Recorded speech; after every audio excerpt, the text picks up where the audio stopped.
Choyo Sampo Pagyo Trashipa Tuche Tempe Trinle Yarngoda Pelge Drolor Zampe Tseparache Pande Lame Shabla Solvade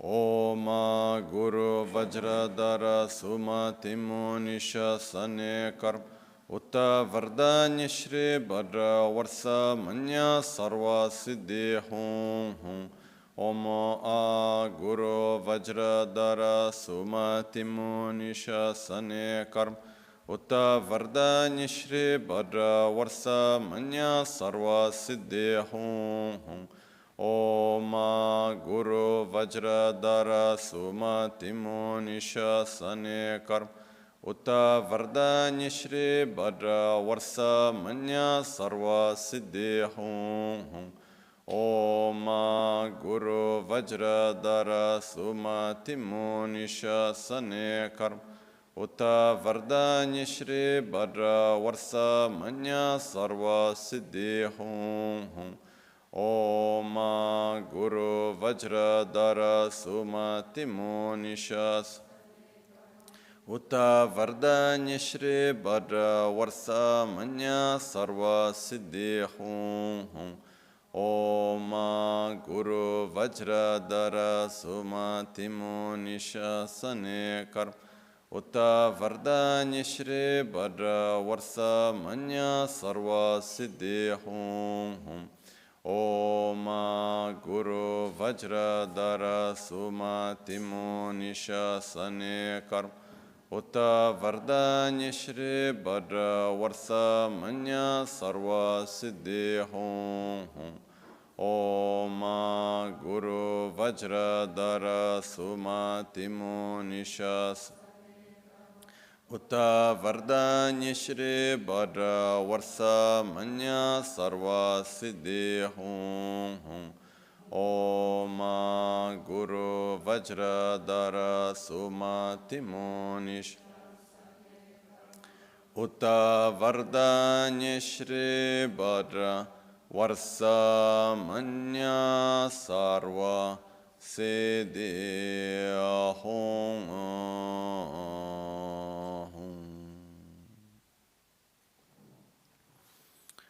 Dhagi Jetsun Lama Tuje Che Nyamda Dala Tuje Siksu So Gebe Shesan Dala Tendo So Uyon Sungge Nawa Tsedu So Tseji Nyingne Solwa Depe Tse Dechen Korlo Visu Lekshune Yila Sambe Dede Malupa Gemel Hungi Drupra Chingelo Soni Saudan Dikdun Shaupe Tse Dungin Namke Yinsu Lekshune Lapchen Soni Yonsu Zopa Dan Cherani Dun Chamra Chingelo Chancho Pargi Ninsen Tukun Tu Nyu Peme Siutru Lekshune Chancho Drube Gegen Kunshishi Tungen Dela Drupra Chingelo Dagi Lona Chela Chokpa Dan Chemin Samjur Ngemba Shiwad Chedan Tumbe Dede Malupa Bemel Hungi Drupra Chingelo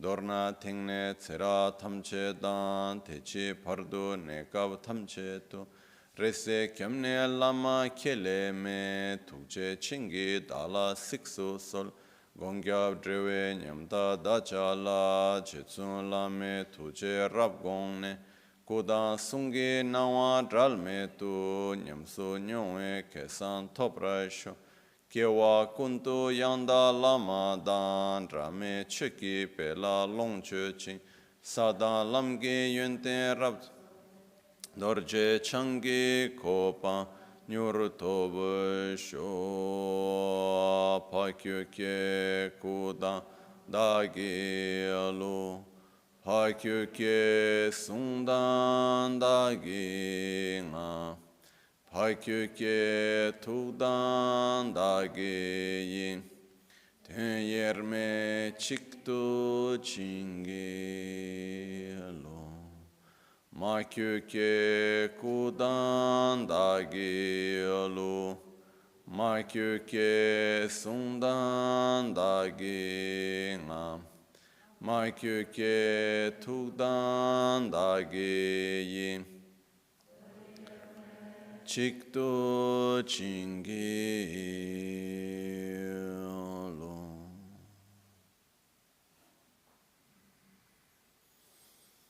Om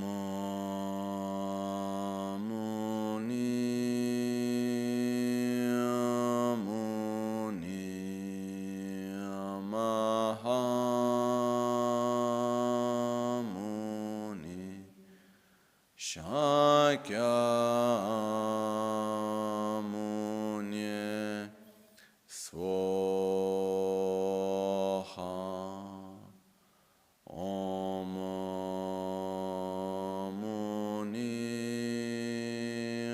Muni Mahamuni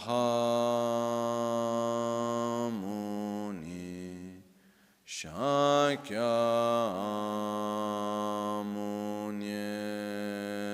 Swaha Om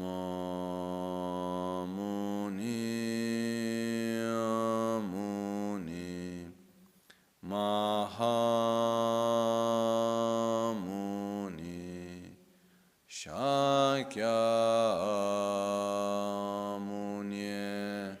Swaha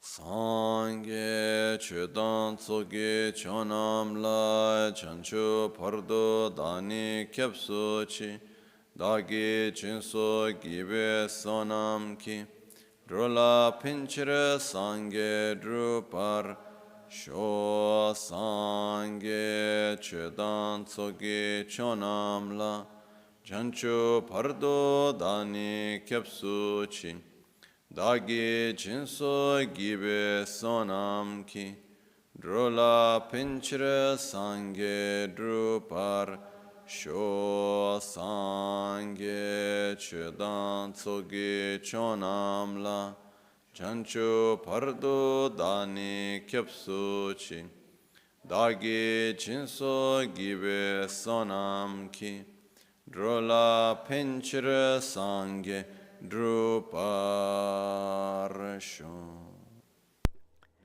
In the Buddha, Dharma, and Sangha, I take refuge until enlightenment. With the practice of generosity and the other perfections, may I obtain Buddhahood for the benefit of all sentient beings.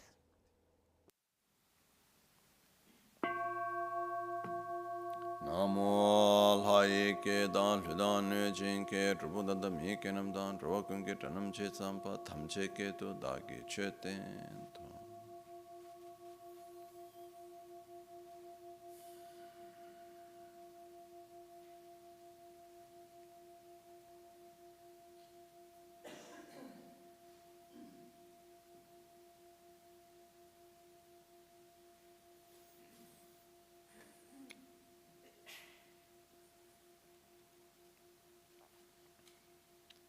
Buongiorno. Good morning.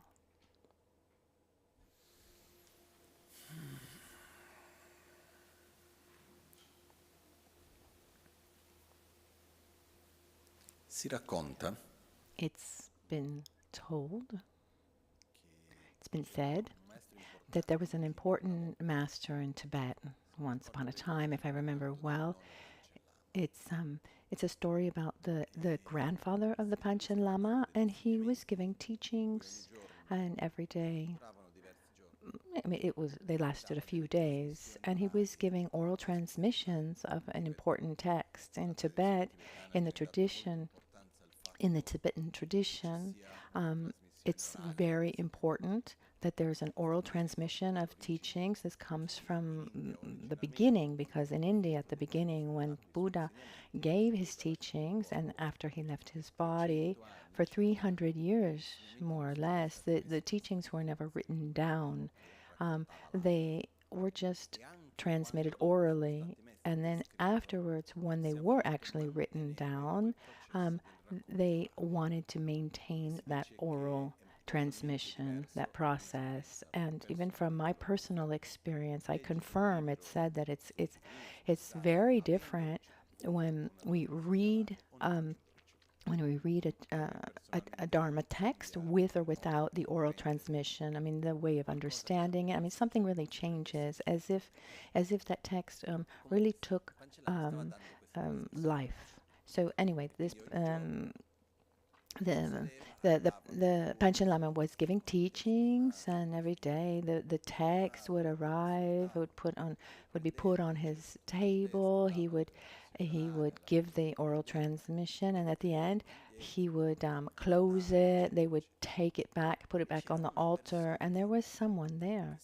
And it's said that every day he would go there, and one day.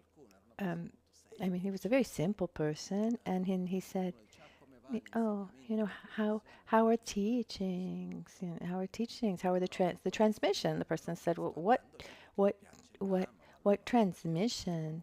No, there are no transmissions. I go there because I like the, I like the, I like the Panchen Lama, and I just go to be in his presence. What happens is he goes there, he sits down, they bring him an enormous plate of meat, and he eats, and then they take the plate away. And the person said, no, but it said that that's what he was seeing.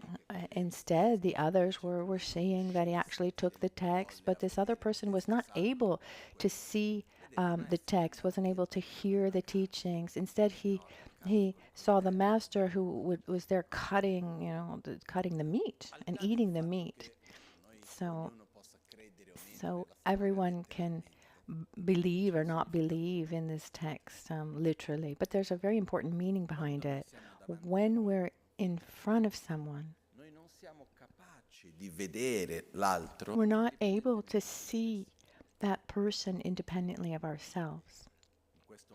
And in this moment where we're here together, we see each other, we see one another through our own predispositions, our own imprints, our mentality, etc., etc.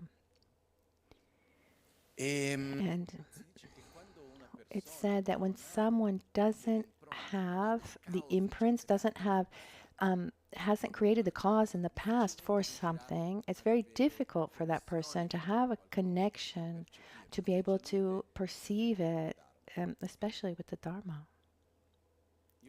I've seen people who've looked at Lama Ganchen, and it's just one moment at the airport or wherever it was, and then their lives were changed. I mean, they were touched deeply from just seeing him from that moment, and I can give so many more examples. And I've seen people who have been close to him for so much time, and they saw him as someone who was bothersome.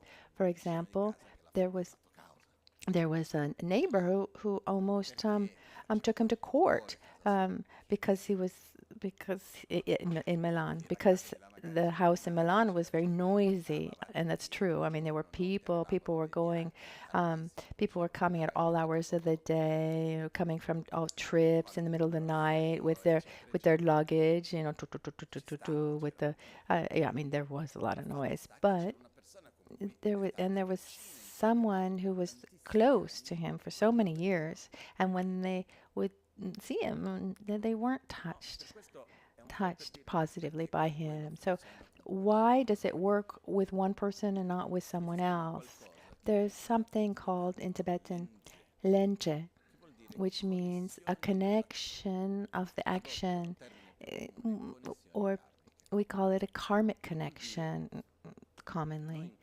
So in somehow, first we create a contact with something, like a kind of imprint, that afterwards, when we meet it again, there's already a basis to be able have that attraction, that connection. This has to do with people, places, teachings.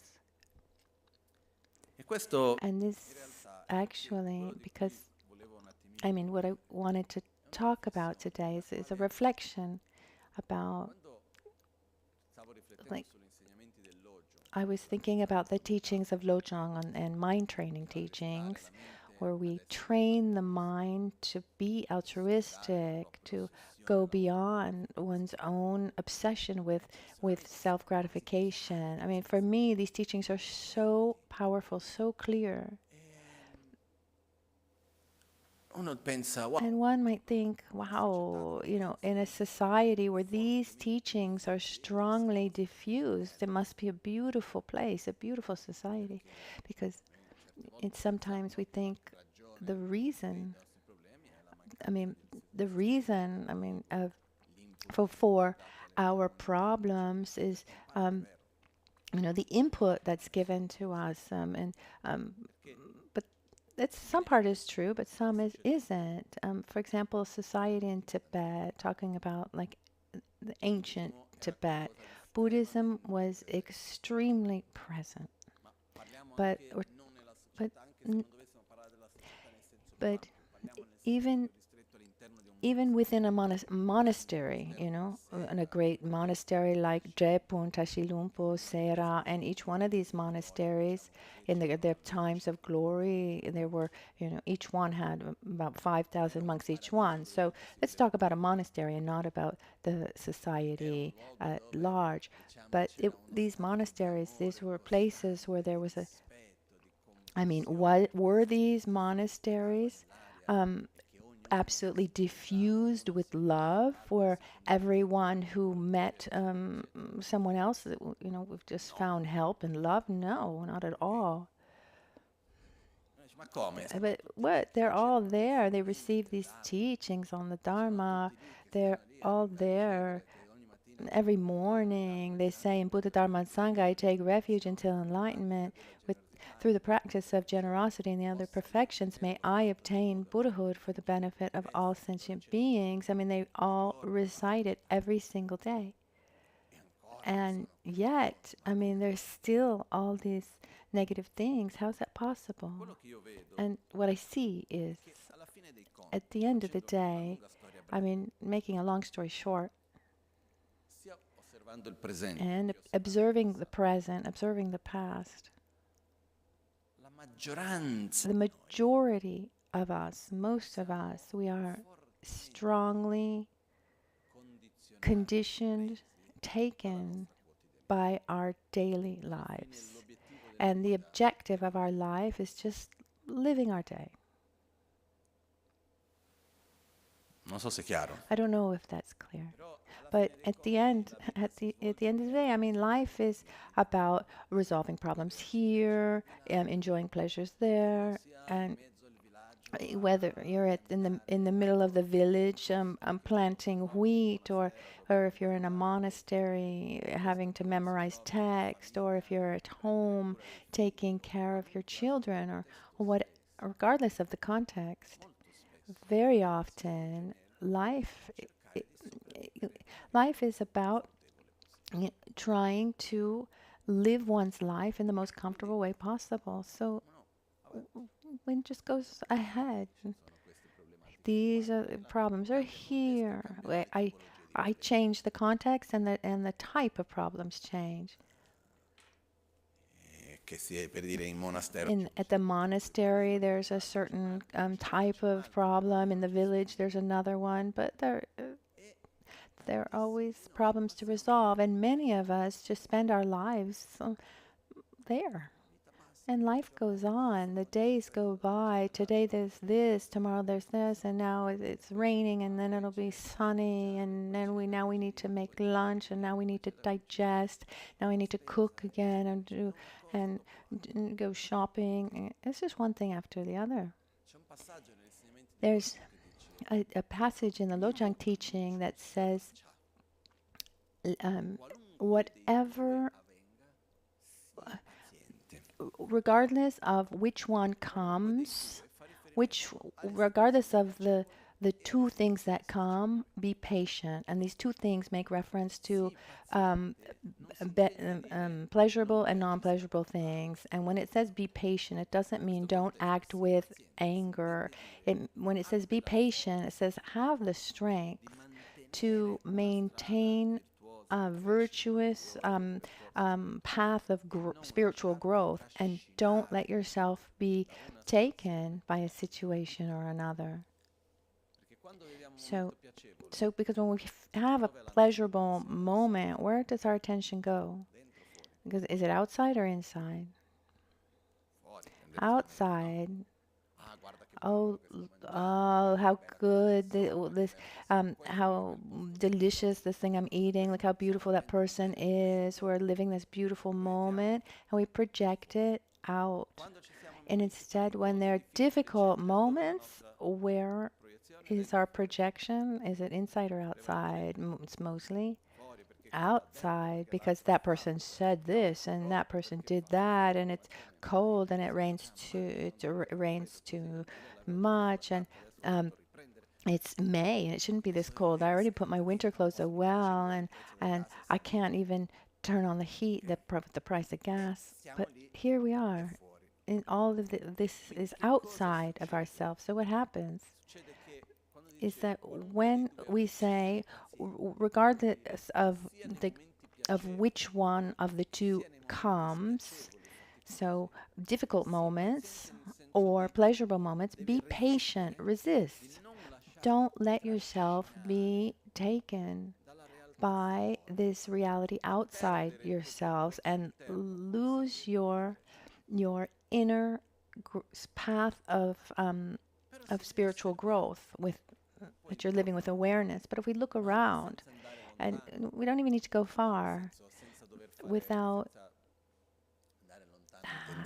in the sense, without having to go, I mean, actually in realities, different realities even here, but even if you go far, go to monasteries in Tibet or into wherever, in the past or the present, those who have the possibility that have inner conditions and outer conditions, when they're able to deepen the teachings, to have the courage to look at themselves in the eyes and say, I need to face my laziness, my anger, develop more love, more generosity, face oneself, and look, and maintain that that path of inner growth. I mean, is that the majority of us or the minority?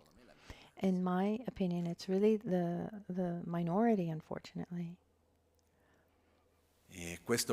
This can be in a monastery of 5,000 or wherever, and comes a little bit in my eye, like in my mind, different stories where at a certain point there's someone who is a normal, ordinary person, apparently, on the outside, and at a certain point that person finds a treasure or a great responsibility. Think of the Lord of the Rings, Frodo. At a certain point, he wasn't the prince or the great warrior. It was just a boy. It was a hobbit, and he had to bring this ring. This image, I mean, here we see an ordinary person, equal, the same as everyone else, but he has in his hands something really special. And you ask, okay, now, what do I do with this? When we look at ourselves, or when we compare ourselves to others, sincerely, I sincerely don't believe that I have anything special to be better than the others.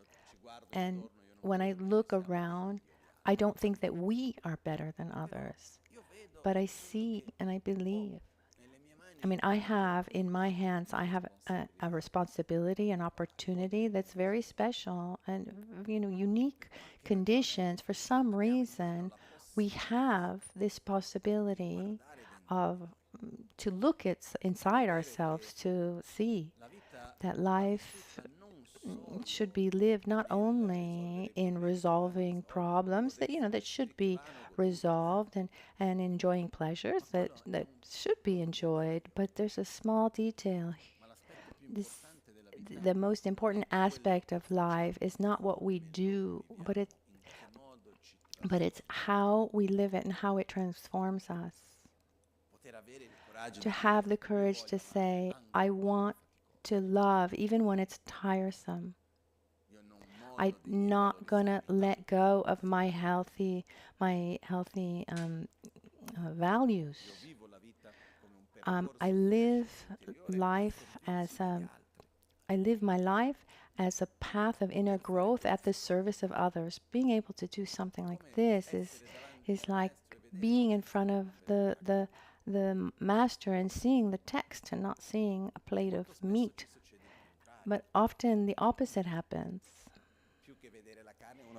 Um, Sometimes maybe they don't see the text. They don't even see the master. They're preoccupied with something else, like their cell phone. I mean, so instead, what is sacred is in everything, in every moment. In these days, I was reading some stories of the Mahasiddhas, these realized beings in the ancient India. And one fundamental aspect that's repeated in various stories is this need that we have to go beyond conventions. Not because one needs to go against, but because we end up grasping at, we look for something within our comfort zone. I am this, I am that. But when we get past this comfort zone and we allow ourselves, it forces us to look at ourselves in the eyes and deeply and finally be with ourselves. Because, each one of us, we put on labels. I'm a lama, I'm a doctor, I'm this, I'm that. And somehow these various labels that we give ourselves, let's say they protect us, because I have an idealized image of how I am, and through this label, I hope people relate to me in a certain way. But we exist beyond all of this. And to look at ourselves in the eyes and say, okay, let me see what's actually there. I can better this, or this is going well, but I can cultivate it more.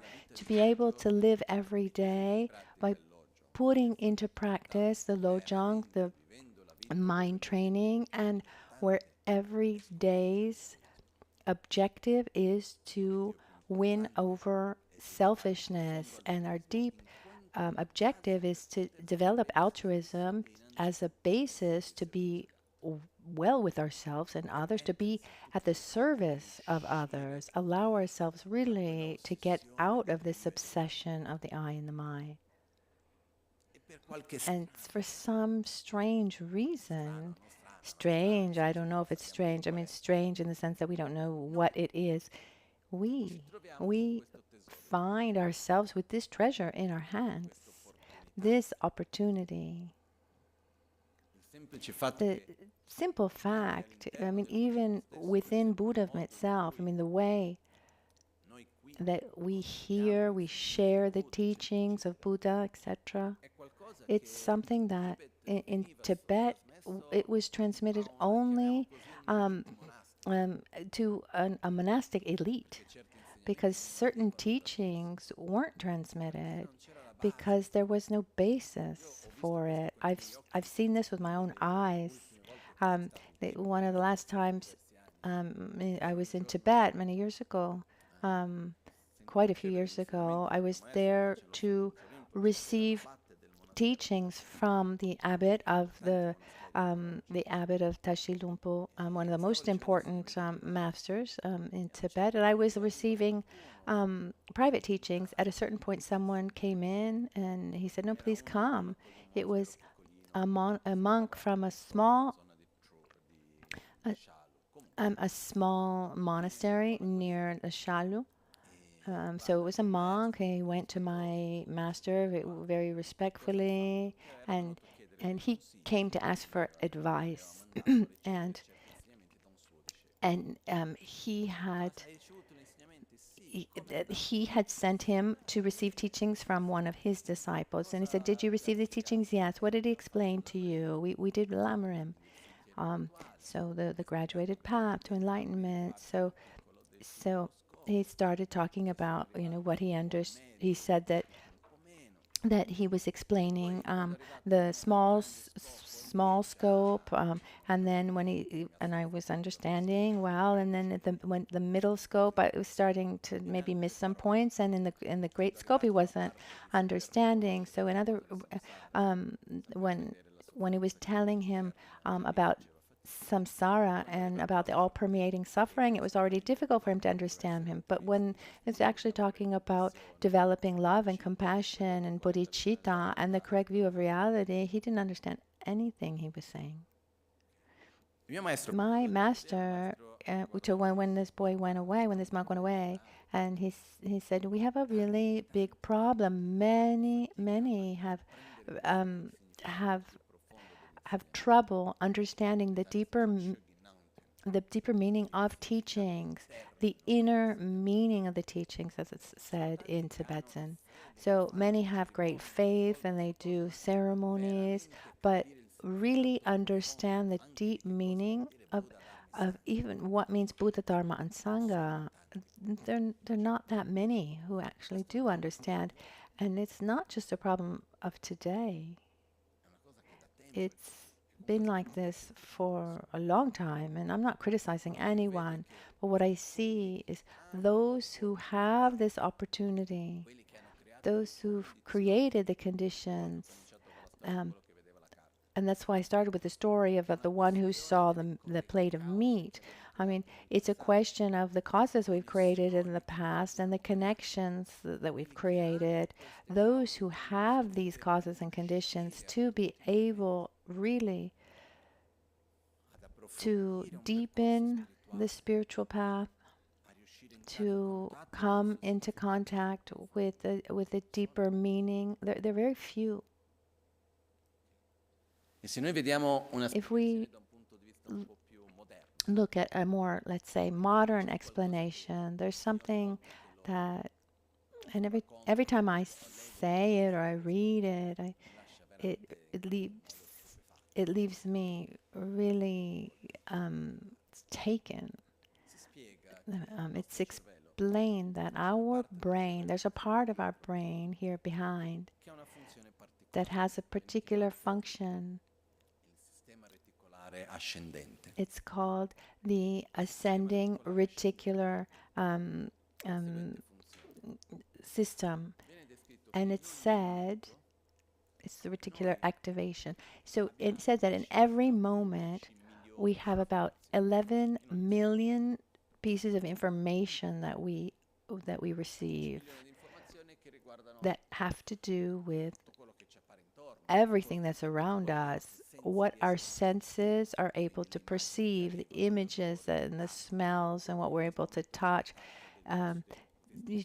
There's the touch of our clothes, or the temperature of the air, the light that's coming. All the objects are coming to us. The feeling of our heart beating.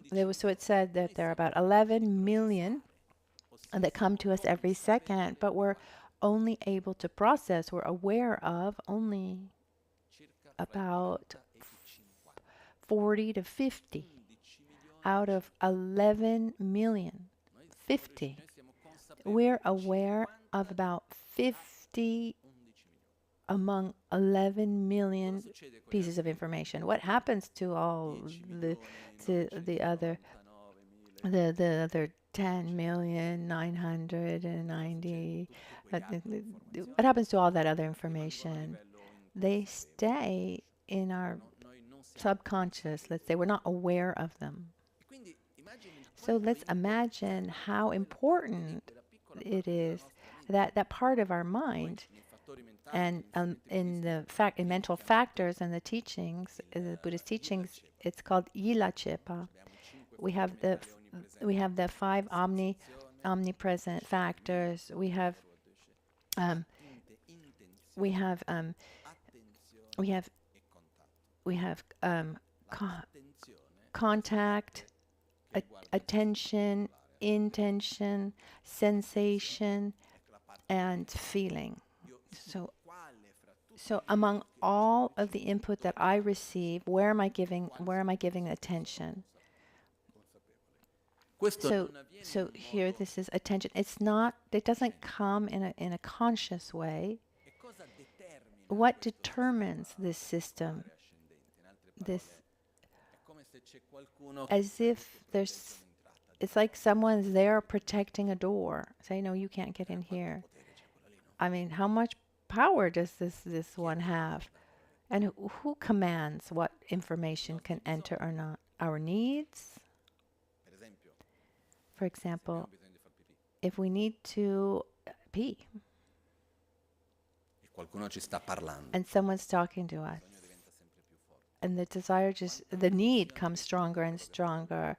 How attentive are we to what that person is saying? Less and less, and at a certain point, the only thing in our mind is, where's the bathroom? How can I get to the bathroom? And try to see all the alternative. Our mind goes there, and the rest just doesn't matter. So the first thing that pushes this, directs this, is our needs. If we're able to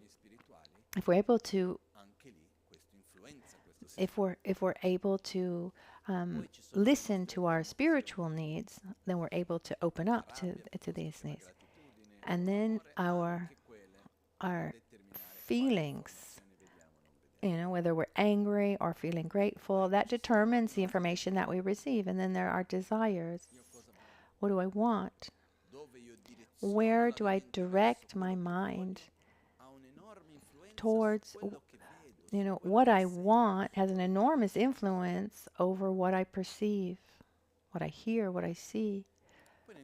And in the Buddhist teachings, they talk about another aspect. It says that we're not able to perceive anything if we have not created somewhere the causes to be able to perceive that. The causes are actions. What happens is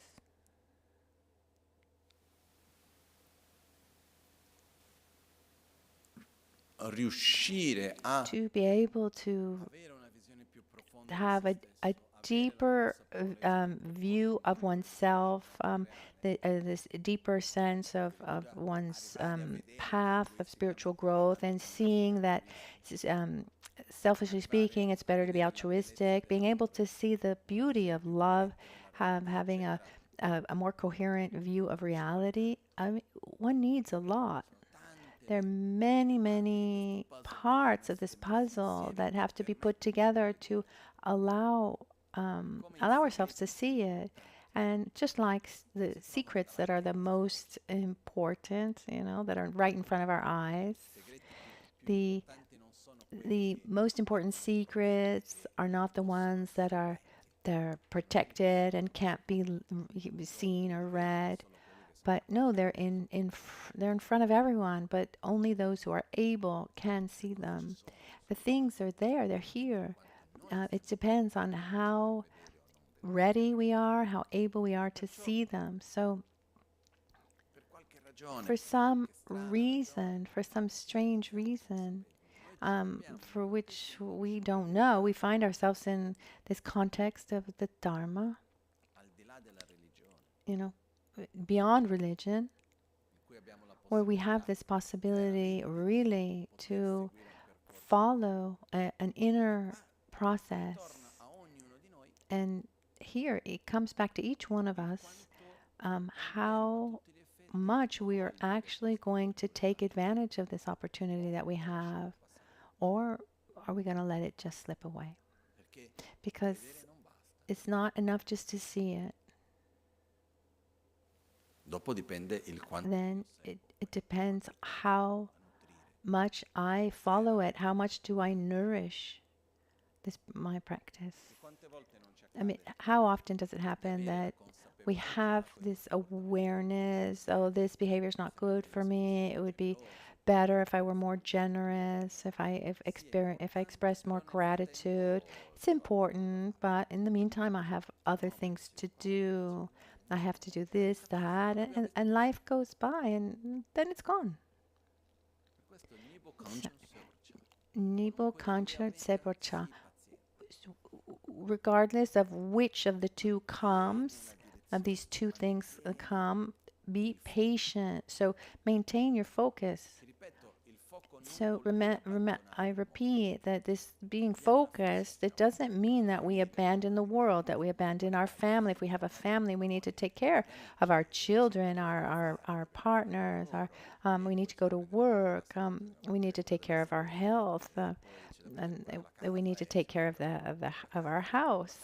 We have a house. I mean, we need to take care of these things. In the proverb in Tibetan says, people need things and things need owners. So once we have things, we need to take care of them. We need to clean them. We need to do the maintenance. We need to take care, etc., etc. And one might ask oneself, but Lama, if I have to take care of my family, work, do my work well, take care of my health, take care of my house or all the other things that are there, where can I practice the Dharma? I don't have time to do a long retreat. I don't have time to study the Dharma every day, to sit down, to meditate for hours. I need to go to work early in the morning. And as soon as I wake up, my children are asking me for this, that, and the other. I don't have time. How could I sit down and meditate? Even if I see that's there, I just don't have this possibility. Non è vero.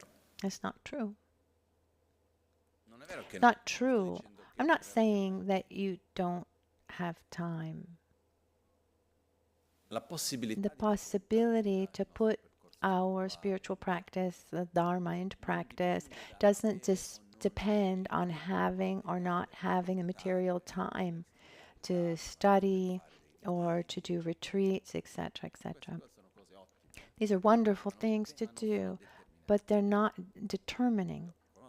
I know many, many people who have all the time in the world, and they're not able to do what's really good for them. So that's not the determining factor. What determines everything is not what I do, but how I do it. There is this story, the story of the Mahasiddha Darikpa. Darikpa would be one of the previous lives of Lama Ganchen. And it's said that also together with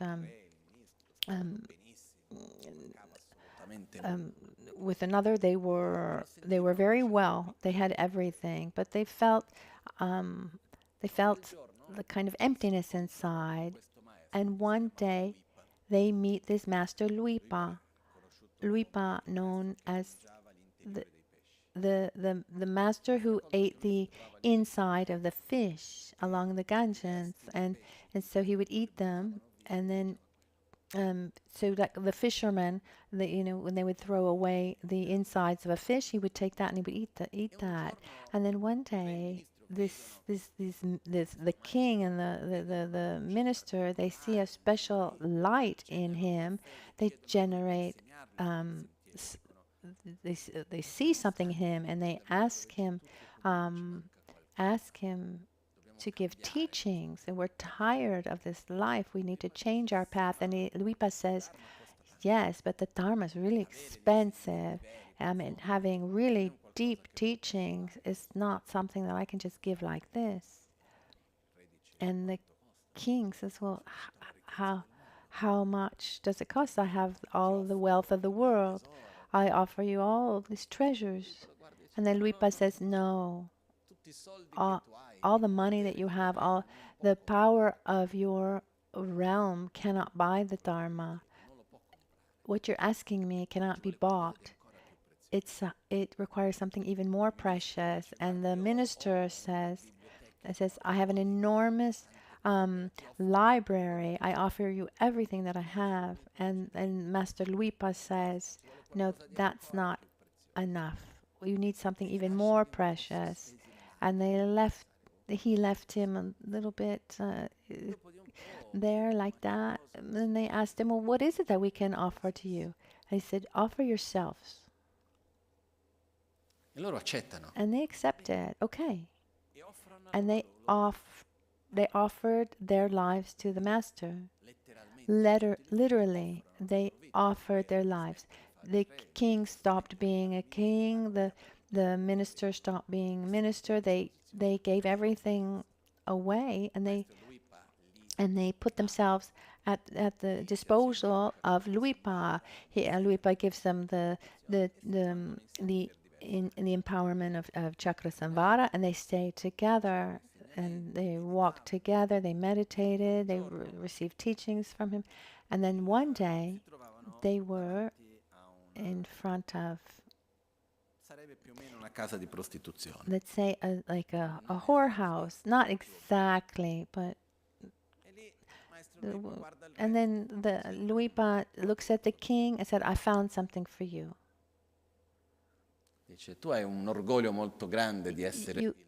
You are very proud. You're still proud about being the king.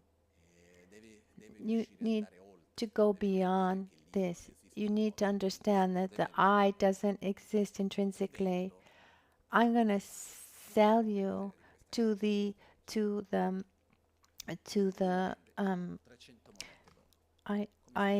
I'm going to sell you to the prostitution house. And he sold him as a slave. I mean, he was the property of his master, so he sold him. And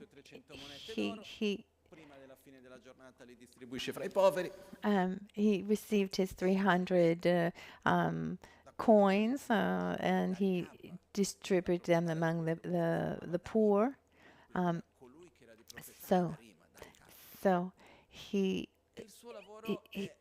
So his name before being Darikpa was Dharma, the one who so he was there after having been sold. He had to wash people's feet when people arrived. I mean, the most humble would be the one washing the feet of those who arrived, the women who worked there, of all those who came there. So he did everything that was asked of him. After about 2 weeks, he's somewhere else, and Luipa looked at the minister and said, "Oh, I found something for you too." And they were in front of a kind of like a beer house, and he said, "Okay, so the king was really proud, but you are even worse because you're a Brahmin, and as a Brahmin, you think that you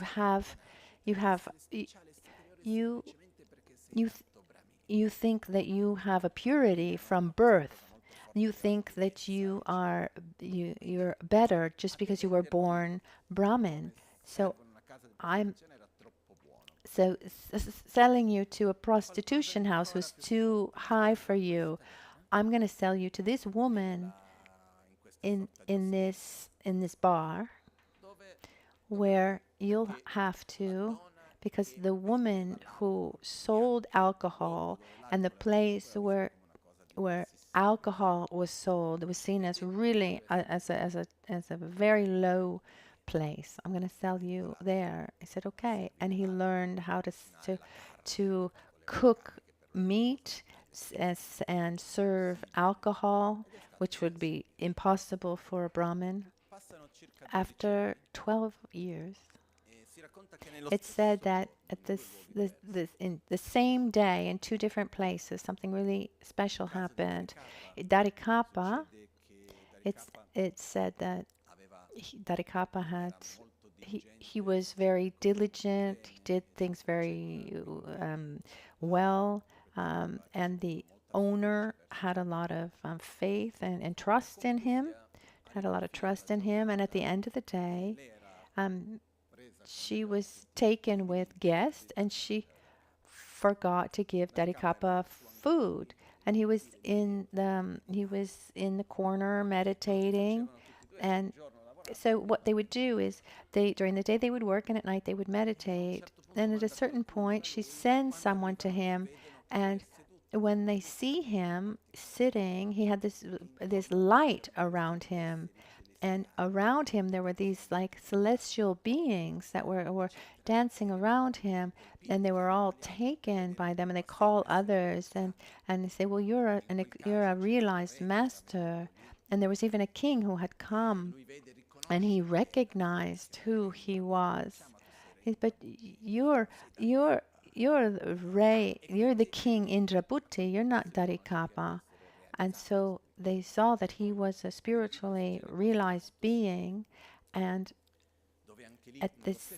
on the same day, um, to the minister, also his spiritual realizations were seen.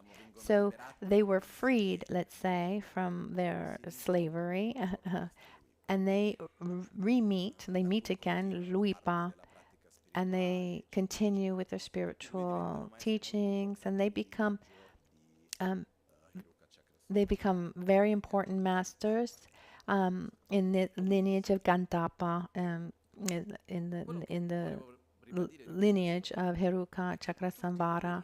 So what I mean to say with this story is both of them in these 12 years, they're able to live their daily life as part of their spiritual practice, their spiritual path. It wasn't a sacrifice to do what they needed to do, even if it was tiring. I don't think that the king was used to washing people's feet or whatever it was, but along their process, they lived it with an inner awareness of transformation, of the development of love, of the view, as is said in Tantra, the pure vision of oneself and others, and they were able also to apply their spiritual path to everything at every moment. It wasn't that their practice was only at night when they were meditating, but it was impermeated in everything that they did. And our spiritual practice is doesn't happen while we're meditating in the temple. Our spiritual path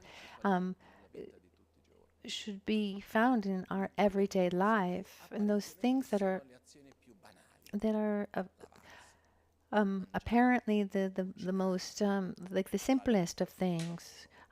Talking to someone at work, doing the washing up, or whatever it is. So how we do things is much more important than what we're doing. Our intention, what awareness we apply, because it's all the actions that we do. Those are the ones that actually they transform us. So, in other words, it's in the it's in the life of every day that we have the best opportunity to develop more awareness, generosity, and love, and gratitude, stability, humbleness. Perché uno dei pericoli Because a danger that comes is if we separate these things, there's this danger of thinking that we're following a spiritual path well and practice the Dharma well because we're doing lots of meditation, because we recite many sadhanas, recite lots of mantras. These are wonderful things, and I rejoice for them. But one thinks that that's enough, and then the way I live my day doesn't matter. No. anche perché Even also because if I nourish anger and selfishness and arrogance and all these negative defilements, and then I meditate to do the opposite, I have two opposing forces, and which is stronger? I mean, even just look at your clock. I mean, how much time do you spend meditating, and how much time do you spend doing other things? I imagine that we all spend more time meditating than no. If we were like Geshe Tupten Kunsak, who's doing retreat now, who wakes up at 2:30 in the morning to meditate, maybe that's true, but I don't think it's the case for most of us. So the way we live our daily lives is even the simplest of things. For example, today in the car I have a telepass. I have the telepass, and at one point I didn't have the telepass. And what I tried to do is every time I would stop at the at, at the toll gate, I would try to look at the person, and I tried to to to look at that person, and and not just give money and go on. I mean, recognize there is somebody there. Um, so sometimes, I would always say hello. Sometimes they wouldn't answer, but it's not because I don't feel seen because they don't say hello. But just that's not the point. The point is just to allow your allow ourselves to try to give something to someone. It was important. I remember once with Lama Michel Rinpoche, every time we would go to Milan, to the center or whatever, on the way back in the evening, he always wanted to do Viale Certosa to get back. But Viale Certosa, um, but not the main road, but the side road, because there are prostitutes there. And he would always stop the car whenever he would find somebody, and he would call them and he'd give them money and give them money every time. And once it happened, someone came, says, and someone even said that's not enough. I said, okay, no, it's just a gift.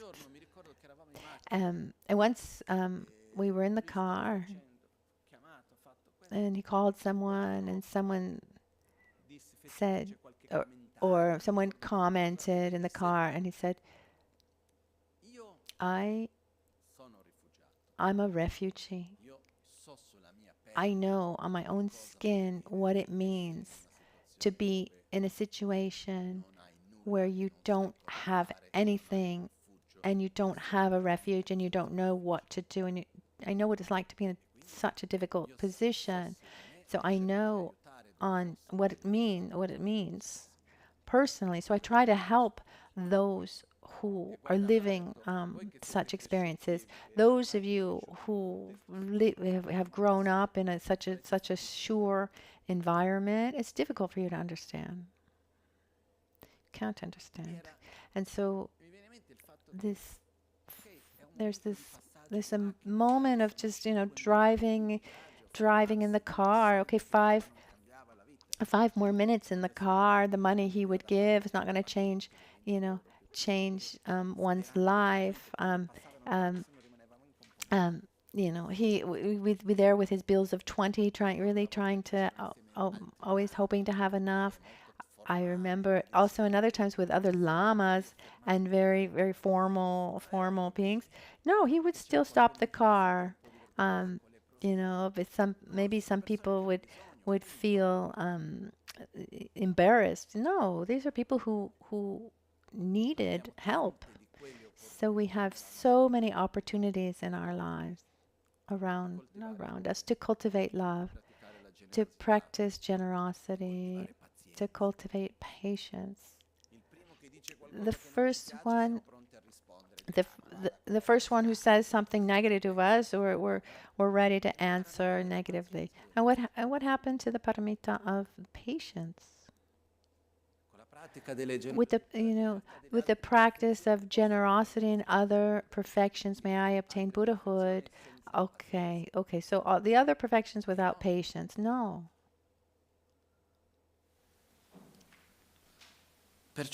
So we have in our hands this is a unique opportunity.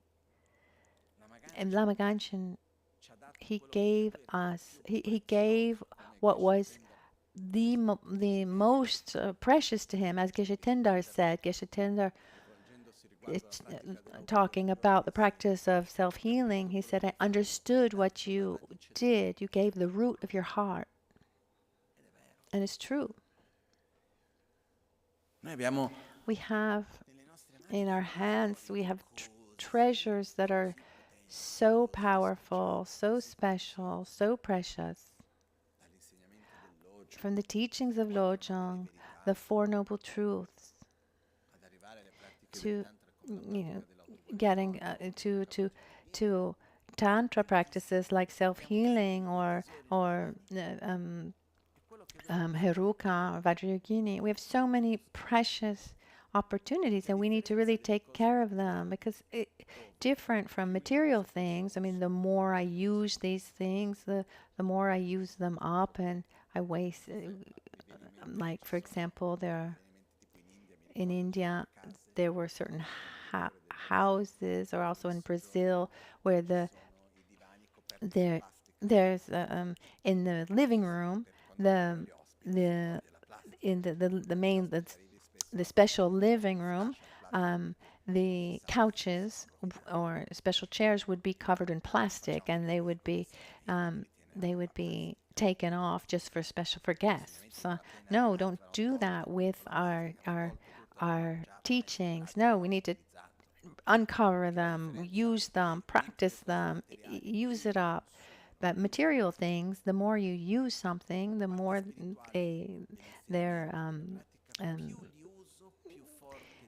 the more used they are. Instead, with spiritual practices, spiritual things, the more we use them, the more they grow. Oh, I received those teachings. How wonderful. No, we need to apply them to our daily lives, to our lives. There's this saying, if not me, who? If not now, then when? And really, if it's not me, that I who have all these conditions to put into practice these teachings, who's going to do it? I mean, I have the minimum necessary, materially speaking. I have he who or she who guides me correctly. I have all the conditions. That if it's not me, then who? If not now, then when? I mean, how long do I have to wait to actually put these into practice? So with joy, with a sense of with a sense of marvel. Like, how is it possible that this treasure has come into my hands? I don't know. But not only do I have this treasure in my hands, but I'm able to see it as such. Because if if we had this treasure, but we weren't able to appreciate it or see it, I don't think we'd be here on a Monday morning so early under the rain. I mean, we give value to this. So there's a place where we receive this, we see this, and where we should feel some inner pride, happiness, but we need to use it, apply it, and not allow um, ourselves to be taken by the small things of daily life. We can live our lives beyond the mere survival. We have these resources. Let's do it. And there's something beautiful that the more importance I the more importance I give to something, the more I'm able to see it. Someone wants to buy a car, for example, and and maybe starts looking at models, and up until that day, maybe had never seen it. And then when you're interested in it and you start seeing it, you see it everywhere. So a few days ago, where I was cleaning the garden, and there was a plant that it's really quite of um, actually a plant that it actually comes from Japan and is really taking over the garden wherever it is. It's like and I thought maybe there are about 20 of these plants. And the more I would take out this plant, the more there were. And I can assure you that before they just weren't there. I mean, it's true that they grow quickly, but not that quickly. But the more I see, the more I allow myself to see. And it's that reticular activation. So, okay, now that I see this, now that I've actually seen this, I'm going to see it everywhere. And the same thing with the Dharma, our opportunities of generosity, of gratitude, etc. The more importance we give to something, the more we're able to see it. And so we have an inner attitude that is cyclical with things, and we could spend hours talking about this. But the more I give importance to something, the more I see that thing, and the more I see that thing, I have that positive reaction that allows me to see other positive things. For example, if I feel also for negative things, if I have deep sadness inside, I will look for things, and I'll look for the present and in the past, and I'll project into the future, things that can validate that sadness. So today I look for that to justify this feeling, to contextualize it, to justify it, and then when I find it, then I feel that sadness even more. And it's a cycle. And for that 50 pieces of information, we put, all the things that are not right. And we instead, if we see something that's positive, that generates a pleasurable feeling that allows us to see other positive things. So there we get into a positive, virtuous cycle. And in all this, we have the freedom of choice. We have the freedom of directing ourselves. So let's not wait for the day. And something that's absolutely fundamental is to stop complaining. I'm convinced that each one of us has a lot of problems. And one day we can have a competition of problems. Let's be there. Let's put a scale, and everyone comes with their problems, and we'll see who we, and maybe we can even exchange problems, And I'm pretty sure everyone goes home. Even if you exchange with others, you're coming home with your own. We all have them. But the more I complain, the more I will complain. The heavier things will become. The more I see the world through those complaints. So one of the first things to do is to stop complaining. I know that we're used to it. We've been raised like this, but we're able to do it. A little bit like sometimes people, I'd ask people, how are you? In Brazil, we say, is everything fine? And people answer, oh, everything's great. And then they tell you about their problems. But at first, they say, sometimes I've asked, how are things? And then they just give the list of all the things that are going badly. And I was a little tired of this, So, so I was a little tired of meeting this person. You know, so at a certain point, I said, this is not good for me or for this other person who's always answering like this. So one day, just joking, I said, so is everything bad? Oh, hi, is everything bad? And the person stopped and said, well, no, no, not everything. And I said, oh, good. Okay, something good we have. Because it depends on how we direct our mind. That makes all the difference. We have this ability. We're, we're able to see the text, not the plate of meat. We have unique opportunities in our hands. Let's praise them. Let's put them into practice. And this doesn't make us better than others. As I've said, it just shows that we have better conditions, better opportunities than others. And it always depends on how we use them. It's time for our dedications.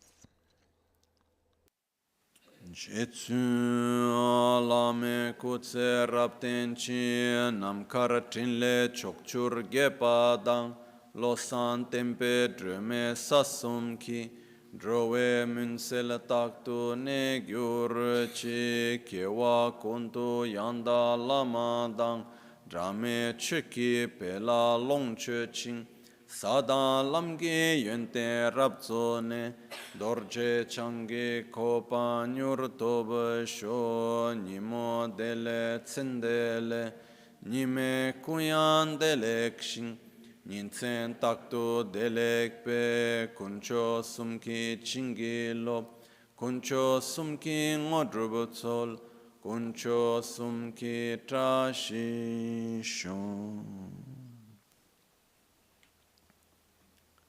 At dawn or at dusk, at night or midday, may the three jewels grant us their blessings.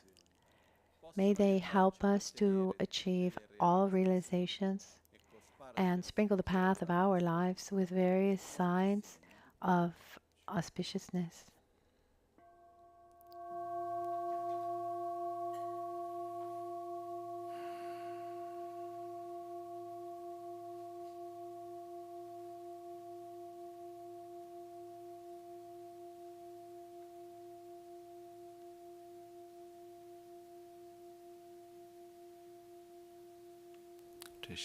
Cherishing. Thank you, everyone. Have a good day.